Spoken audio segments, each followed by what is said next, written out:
Hello guys, welcome back to the channel and welcome back to elite wrestling. तो guys finally इस week का AEW का dynamite show हो चुका है खत्म और आज इस वीडियो के अंदर हम उसी के बारे में बात करने वाले हैं और जानने वाले हैं कि इस वीक के AEW के डायनामाइट शो के ऊपर क्या हुआ और हमें इस वीक के AEW के डायनामाइट शो के ऊपर क्या क्या चीजें देखने को मिली। तो गाइस ये सब बातें जानने के लिए ये वीडियो एकदम आखिर तक देखना और ऐसे ही AEW कंपनी से रिलेटेड हर एक न्यूज रूमर और अपडेट और AEW कंपनी का हर एक शो का रिव्यू पाने के लिए हमारे चैनल को सब्सक्राइब करना मत भूलना। लेकिन गाइस अब ज्यादा देर ना लगाते हुए चलिए ये वीडियो शुरू करते हैं और करते हैं इस वीक हुए AEW के डायनामाइट शो का रिव्यू। तो गाइस इस वीक के AEW के डायनामाइट शो की शुरुआत AEW कंपनी के मेंस डिवीजन से एक नॉर्मल 1-on-1 मैच से हुई जहां पर CM Punk बॉबी फिश को फेस कर रहे थे। और अगर यहाँ पर हम बात करें इस मैच की तो गाइस ये मैच स्टार्ट होने के बाद CM Punk ने इस मैच के अंदर टेक्निकल रेसलिंग करना स्टार्ट कर दिया जिससे कि यहाँ पर CM Punk बॉबी फिश को उनके स्ट्राइक्स इस्तेमाल करने से रोक रहे थे। पर फाइनली बॉबी फिश ने इस मैच के अंदर CM Punk के ऊपर अपने स्ट्राइक्स लगाना शुरू कर दिया और यहाँ पर बॉबी फिश CM Punk के पैरों के ऊपर अटैक कर रहे थे और ये मैच चलने के दौरान बॉबी फिश ने बार बार CM Punk के पैरों के ऊपर अटैक किया। पर फाइनली इस मैच के अंदर अपना कमबैक कर CM Punk ने बॉबी फिश के ऊपर लगातार 2-3 मूव्स लगाए और इसी बीच बॉबी फिश CM Punk के ऊपर एक रोल अप पिन करने के लिए गए, लेकिन CM Punk ने इसे एक GTS के अंदर कन्वर्ट कर लिया और यहाँ पर बॉबी फिश के ऊपर अपना फिनिशर लगाकर बॉबी फिश को पिन करके CM Punk ने मैच जीत लिया है। पर पता नहीं क्यों लेकिन इस मैच का एंड देखते समय ऐसा लगा कि प्रॉब्ली इस मैच का एंड बहुत हो चुका है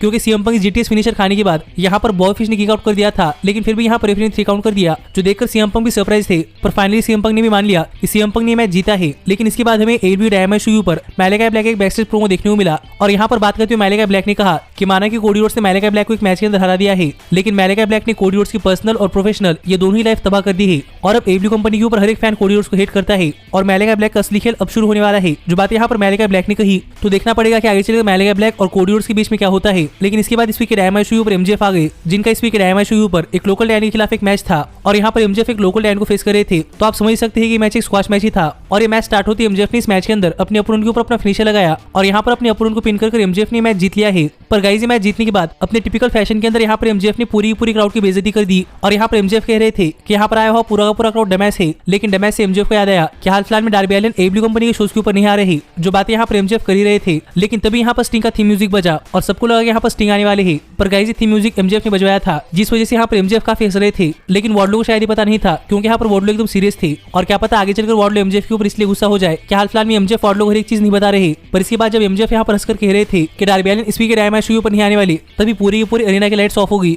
और यहाँ पर MJF को लग रहा था कि शॉन स्पियर्स ने लाइट बंद करवाई है, लेकिन शॉन स्पियर्स ने कहा कि शॉन स्पियर्स ने लाइट नहीं बंद करवाई। और इसके बाद ही लाइट वापस आने के बाद हमने देखा कि स्टिंग रिंग के अंदर थे और यहाँ पर स्टिंग ने शॉन स्पियर्स और वार्डलो इन दोनों के ऊपर अपने बेसबॉल बैट से अटैक किया और अटैक देखकर MJF रिंग छोड़कर भाग गए। पर गाइस सरप्राइजिंगली जहाँ पर MJF खड़े थे वहाँ पर MJF के पीछे हैलोवीन कॉस्ट्यूम के अंदर कोई और नहीं बल्कि डार्बी एलिन थे और यहाँ पर डार्बी एलिन MJF के ऊपर अटैक करने के लिए जा ही रहे थे, लेकिन तभी MJF यहाँ से भाग गए और यहाँ पर डार्बी एलिन ने MJF की बजाय शॉन स्पियर्स के ऊपर अटैक किया और यहाँ पर डार्बी ने ऐसा स्केटबोर्ड निकाला जिसके नीचे थंबटैग्स लगे हुए थे और डार्बी एलिन ने उस स्केटबोर्ड से वार्डलो के ऊपर अटैक किया जिससे कि वार्डलो और शॉन स्पियर्स ये दोनों भी रिंग के बाहर चले गए। और फाइनली यहाँ पर माइक लेकर बातें करते हुए डार्बी एलिन ने फुल गियर कहा, जिसका मतलब कि यहाँ पर डार्बी एलिन ने MJF को फुल गियर पेपर के ऊपर एक मैच के लिए चैलेंज कर दिया है। तो अब देखना पड़ेगा कि क्या MJF चैलेंज एक्सेप्ट करते हैं या नहीं। पर गाइस इसके बाद हमें डायनामाइट शो के ऊपर डॉक्टर ब्रिट बेकर का एक बैकस्टेज सेगमेंट देखने को मिला जहाँ पर बातें करते हुए टोनी शिवानी कह रहे थे कि अगर doctor Britt Baker AEW company के फुल गियर पेपर तक चैंपियन रही तो आगे चलकर doctor Britt Baker Full Gear pay per के अंदर अपनी AEW women's world heavyweight championship defend करने वाली है। जो बातें सुनकर यहाँ पर डॉक्टर ब्रिट बेकर ने टोनी शिवानी से पूछा कि यहाँ पर टोनी शिवानी ऐसा क्यों कह रहे हैं और यहाँ पर बात करते हुए टोनी शिवानी ने रिवील किया कि इस वीक जो क्रिस जेरिको क्रूज के ऊपर डॉक्टर ब्रिट बेकर और एबेडन के बीच मैच हुआ था तो मैच डॉक्टर ब्रिट बेकर बीच में ही छोड़कर चली गई थी, इसलिए यहाँ पर टोनी खान ने इस वीक रैम्पेज शो के लिए डॉक्टर ब्रिट बेकर और एबेडन का एक रिमैच बुक कर दिया है और ये मैच एक नो डिस्क्वालिफिकेशन मैच होगा। जो बात यहाँ पर टोनी शिवानी ने बताई और ये मैच एक नो डिस्क्वालिफिकेशन मैच होने वाला है, जो सुनकर यहाँ पर डॉक्टर ब्रिट बेकर काफी खुश थी और प्रॉब्ली डॉक्टर ब्रिट बेकर इस मैच के अंदर अपने पार्टनर्स यानी कि जिमी हेटर और रेबल की मदद लेने के बारे में सोच रही है।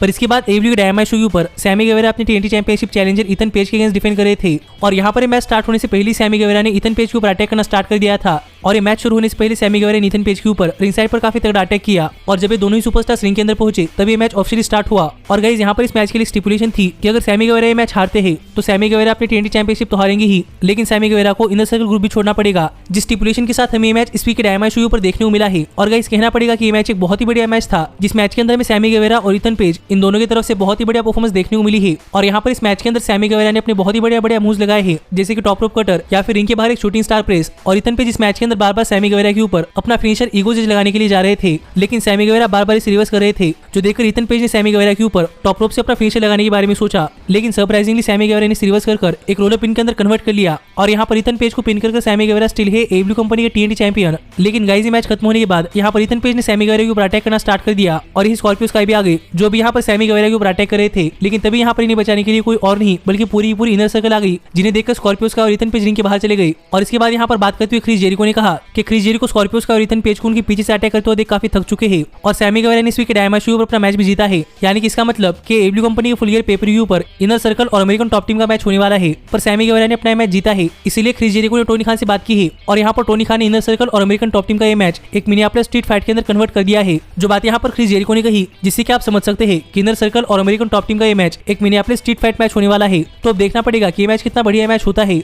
पर इसके बाद में डायनामाइट शो के ऊपर एबल्यू कंपनी के world heavyweight championship eliminator tournament के सेकंड राउंड के पार्टिसिपेंट्स यानी कि ब्रायन डेनिसन और एडी किंगस्टन का एक इंटरव्यू देखने को मिला और यहाँ पर बात करते हुए एडी किंगस्टन ने कहा कि सब लोगों को लगता है कि ब्रायन डेनिसन ने अपने करियर के अंदर काफी स्ट्रगल किया है, पर शायद ब्रायन डेनिसन को ये नहीं पता कि आज भी जब एडी किंगस्टन सुबह उठते हैं तो एडी किंगस्टन सबसे पहले अपनी मेडिसिन लेते हैं, क्योंकि अगर एडी किंगस्टन अपनी मेडिसिन मिस कर देते हैं तो एडी को भी पता नहीं कि एडी अपना टेम्पर कब खो देंगे और एडी पूरे दिन के अंदर किसके ऊपर अटैक कर दे। इसलिए एडी किंगस्टन आज भी सुबह सुबह उठकर अपनी मेडिसिन लेते हैं और यहाँ पर एडी किंगस्टन खुद से फाइट करते हैं, जो कि एक रियल स्ट्रगल है और इसके सामने ब्रायन डेनिसन का स्ट्रगल कुछ भी नहीं है। ये कहकर एडी किंगस्टन यहाँ चले गए। पर इसके बाद यहाँ पर बात करते हुए ब्रायन डेनिसन ने कहा कि ब्रायन डेनिसन को पता है कि एडी किंगस्टन और जॉन मॉक्सली ये एबल्यू कंपनी के मोस्ट टफेस्ट गाइज है, पर शायद एडी किंगस्टन को ये नहीं पता कि ऐसा स्ट्रगल हर एक आदमी अपने करियर के अंदर करता है और ब्रायन डेनिसन भी खुद से स्ट्रगल किया है। इसलिए ब्रायन को पता है कि एडी किंगस्टन कहां पर है और ब्रायन डेनिसन को भी पता है कि एडी किंगस्टन ब्रायन डेनिसन को हराने के लिए किस लेवल के ऊपर जा सकते हैं और ब्रायन भी एडी किंगस्टन को हराने के लिए उस लेवल तक जाने के लिए तैयार है। जो बात यहाँ पर ब्रायन डेनिसन ने कही, तो अब देखना पड़ेगा कि जब एबल्यू कंपनी के अंदर एडी किंगस्टन और ब्रायन डेनिसन का मैच होता है तो ये मैच कितना बढ़िया मैच होता है। लेकिन इसके बाद हमें लूचा ब्रोस का भी एक बैकस्टेज इंटरव्यू देखने को मिला, जहां पर बात करते हुए लूचा ब्रोस ने कहा कि माना कि एफटीआर अपने आप को ग्रेटेस्ट ऑफ ऑल टाइम कहती है, लेकिन एफटीआर को पता नहीं कि लूचा ब्रोस ने एबल्यू कंपनी के वर्ल्ड टैग टीम चैंपियंस बनने के लिए क्या क्या खोया है। पर फिर भी यहाँ पर लूचा ब्रोस एफटीआर के खिलाफ एक मैच पाने के लिए अपने AEW world tag team championships on the line रखने के लिए तैयार है। जो बात है यहाँ पर लूचा ब्रोस ने एफटीआर को AEW company Full Gear pay per view पर एक टैग टीम चैंपियनशिप मैच के लिए चैलेंज कर दिया है।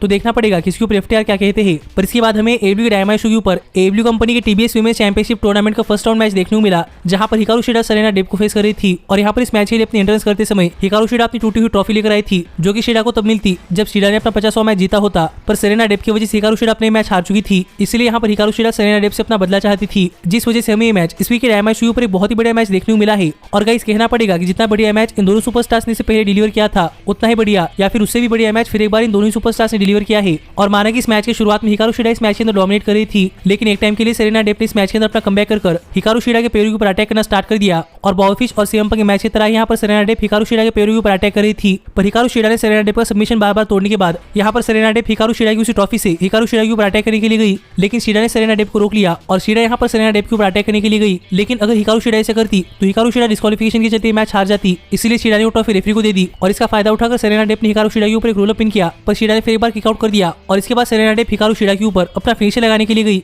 लेकिन हिकारू शिडा ने सेरेना डेब का फिनिशर रिवर्स कर यहाँ पर सेरेना डेब के ऊपर एक रोल अप पिन किया और यहाँ पर सेरेना डेब को पिन कर हिकारू शिडा ने मैच जीत लिया है, जिससे कि आप कह सकते हैं कि फाइनली हिकारू शिडा ने एबल्यू कंपनी के अंदर अपनी 50वीं जीत दर्ज कर दी है और अब हिकारू शिडा एबल्यू कंपनी के टीबीएस वुमेन चैंपियनशिप टूर्नामेंट के अंदर अगले राउंड के अंदर पहुंच चुकी है। और हाँ, अगर आपको यहाँ पर टीबीएस वुमेन चैंपियनशिप का ब्रैकेट समझ नहीं आ रहा तो आप ऊपर आए हुए कार्ड के ऊपर क्लिक कर आप हमारे इसके पहले की अपडेट की वीडियो देख सकते हैं। पर गाइस हिकारू शिडा के मैच जीतने के बाद सरप्राइजिंगली सेरेना डेब ने हिकारू शिडा के ऊपर अटैक कर दिया और जैसा कि मैंने आपसे कहा था वैसे यहाँ पर सेरेना डेब ने हिकारू शिडा के ऊपर अटैक करते हुए हिकारू शिडा के पैरों को टारगेट किया और सेरेना डेब ने हिकारू शिडा के पैरों के ऊपर बार बार स्टील चे शॉट लगाए और आखिरकार यहाँ पर सेरेना डेब ने हिकारू शिडा के ऊपर अपना फिनिशर भी लगाया। लेकिन तब यहाँ पर बहुत सारे रेफरीज और जेरी लीना गए, जिन्हें देखकर सेरेना डेब ने हिकारू शिडा को छोड़ दिया और मुझे ऐसा लगता है कि प्रोबब्ली यहाँ पर हिकारू शिडा एक स्टोरी लाइन के अंदर इंजर्ड हो चुकी है और क्या पता इस वजह से हम हिकारू शिडा उनका अगला मैच नहीं जीती हुई दिखाई दे। पर गाइस इसके बाद हमें डायनामाइट शो के ऊपर डांटे मार्टिन का एक बैकस्टेज इंटरव्यू देखने को मिला और यहाँ पर हमें पता चला कि मैट सैडल के भाई यानी माइक सैडल इंजर्ड हो चुके हैं और इसीलिए इस वीक के रैम्पेज शो के ऊपर होने वाला डांटे मार्टिन और लियो रश और सैडल ब्रदर्स का मैच कैंसिल हो चुका है और अब इस वीक के रैम्पेज शो के ऊपर डांटे मार्टिन सिर्फ मैट सैडल को फेस करने वाले हैं। जो बातें हमें यहाँ पर पता चली और इसके ऊपर बात करते हुए लियो रश ने कहा कि लियो रश को इससे कुछ फर्क नहीं पड़ता कि रैम्पेज शो के ऊपर उनका टैग टीम मैच होने वाला है या फिर सिंगल्स मैच, क्योंकि यहाँ पर डांटे मार्टिन के पास एक सही गाइडेंस है जो कि 19 वीक रैम्पेज शो के ऊपर उनका मैच जिताने के लिए मदद करने वाला है। जो बातें यहाँ पर लियो रश ने कही।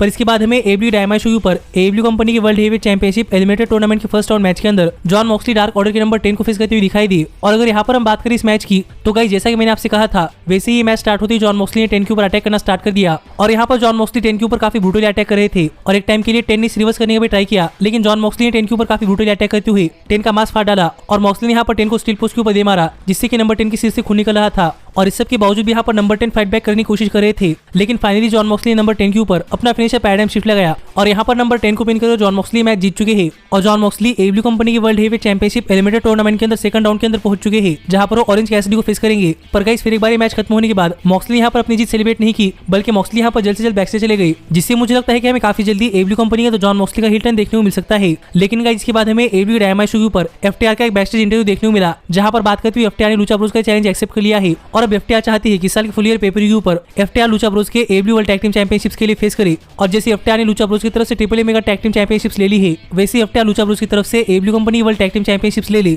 पर इसके बाद हमें डायनामाइट शो पर कोडी रोड्स आते हुए दिखाई दिए और यहाँ पर आकर कोडी रोड्स ने एक बहुत ही बढ़िया प्रोमो कट किया। और मैलेका ब्लैक के खिलाफ के अपने मैच के बाद यहाँ पर आकर कोडी रोड्स ने एक बहुत ही बढ़िया प्रोमो कट किया और यहाँ पर आकर बात करते हुए कोडी रोड्स ने कहा कि कोडी रोड्स ने मैलेका ब्लैक को उनकी तीसरे मैच के अंदर हरा दिया है और कोडी रोड्स ने मैलेका ब्लैक को हराने के लिए अपना फिनिशर इस्तेमाल किया, ना कि ऐसी मूव जिससे कि कोडी रोड्स ये मैच काफी आसानी से जीत सकते थे। और यहाँ पर कोडी रोड्स लो ब्लो के बारे में बात कर रहे थे और इसका रीजन देते हुए कोडी रोड्स ने बताया कि कोडी रोड्स ने एबीडब्ल्यू कंपनी स्टार्ट की है और फैंस को नहीं भूलना चाहिए कि कोडी की वजह से आज ये कंपनी इतनी दूर तक पहुंची है और प्रॉब्ली फैंस को नहीं पता कि कोडी हाल फिलहाल में कितने काम कर रहे हैं। इसलिए यहाँ पर कोडी रोड्स चाहते थे कि फैंस अपने पैर कोडी रोड्स की जूती के अंदर डालकर देखे, जिससे कि उन्हें कोडी रोड्स की रिस्पांसिबिलिटी का अंदाजा आएगा। जो कहकर कोडी रोड्स ने अपनी जूती क्राउड के अंदर फेंक दिए। पर यहाँ पर बात करते हुए कोडी रोड्स ने कहा कि कोडी रोड्स यहाँ पर फैंस को बर्न नहीं करे क्योंकि कोडी रोड्स प्रॉब्ली डिजर्व नहीं करते, पर कोडी इन्हीं फैंस के सामने वो बने हैं जो कि कोडी हमेशा से बनना चाहते थे। इसलिए कोडी कभी भी फैंस के ऊपर टर्न नहीं करने वाले। और अगर फैंस को लगता है कि हाल फिलहाल में कोडी रोड्स हॉलीवुड टाइप के हो चुके हैं या फिर कोडी रोड्स रेसलिंग को रिस्पेक्ट नहीं करे तो कोडी रोड्स यहाँ पर फैंस से माफी मांगते हैं। जो बातें कहकर यहाँ पर कोडी रोड्स ने फैंस, अपनी वाइफ, नाइटमेयर फैमिली और आर्न एंडरसन से माफी मांगी। पर तभी सरप्राइजिंगली यहाँ पर अंद्रादे लिडोलो आ गए और यहाँ पर आकर बातें करते हुए अंद्रादे लिडोलो ने कहा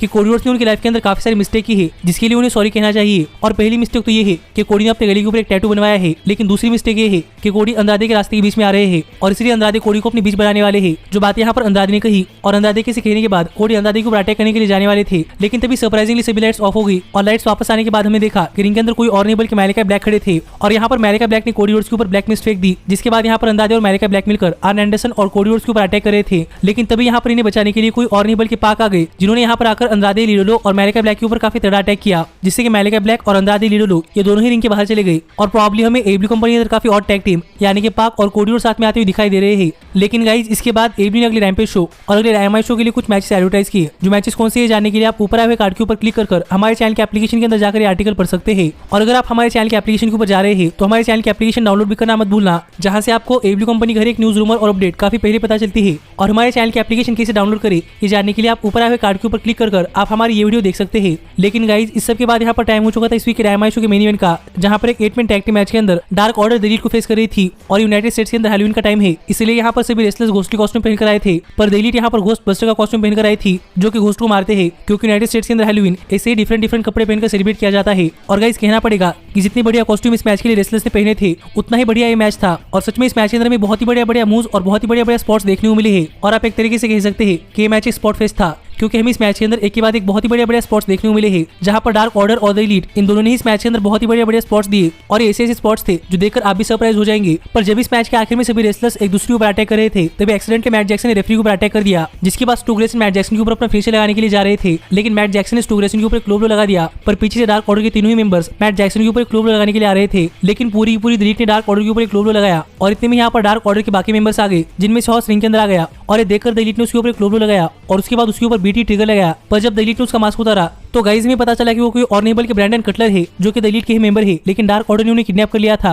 और इसके बाद डार्क ऑर्डर ने एलीट को रिंग के नीचे खींच लिया। लेकिन ब्रैंडन कटलर को डार्क ऑर्डर ने किडनैप किया था। तो यहाँ पर सवाल यह था कि स्नोमैन के अंदर कौन है। और गाइस सरप्राइजिंगली स्नोमैन के अंदर कोई और नहीं बल्कि एडम पेज थे, जिन्होंने अपना मास्क निकालकर मैट जैक्सन के ऊपर अटैक किया और केनी ओमेगा के ऊपर अपना फिनिशर डेड आई लगाया। और इसके बाद जॉन सिल्वर ने भी केनी ओमेगा के ऊपर अपना फिनिशर लगाकर यहाँ पर केनी ओमेगा को पिन करके ये मैच जीत लिया है, जो मैच मुझे तो बहुत ज्यादा पसंद आया है। और गाइस कहना पड़ेगा कि एबीडब्ल्यू कंपनी के मेन इवेंट के अंदर जितने भी मैचेस होते हैं वो सभी मैचेस एंटरटेनमेंट से भरपूर और पेपर व्यू लेवल के मैचेस होते हैं। और ऐसे ही शो ऑफ चला गया, जिसके ऊपर आपका क्या कहना है आप मुझे कमेंट करके बताइए। पर गाइस मुझे तो ये शो बहुत ज्यादा पसंद आया है। और ऐसे ही एबीडब्ल्यू कंपनी से रिलेटेड हर एक न्यूज, रूमर और अपडेट और एबीडब्ल्यू कंपनी के हर एक शो का रिव्यू पाने के लिए हमारे चैनल को सब्सक्राइब करना मत भूलना। लेकिन गाइस अब मैं मिलता हूं आपसे अगली वीडियो के अंदर, पर तब तक stay healthy, stay happy and keep watching elite wrestling. Hey, did you like that video? Click the screen for more. And where do you think you're going? Check out our official merchandise page and to support the entire cast. And thanks so much for being the elite. The elite, the elite. What, Nick, you're not going to sing it all with me this time?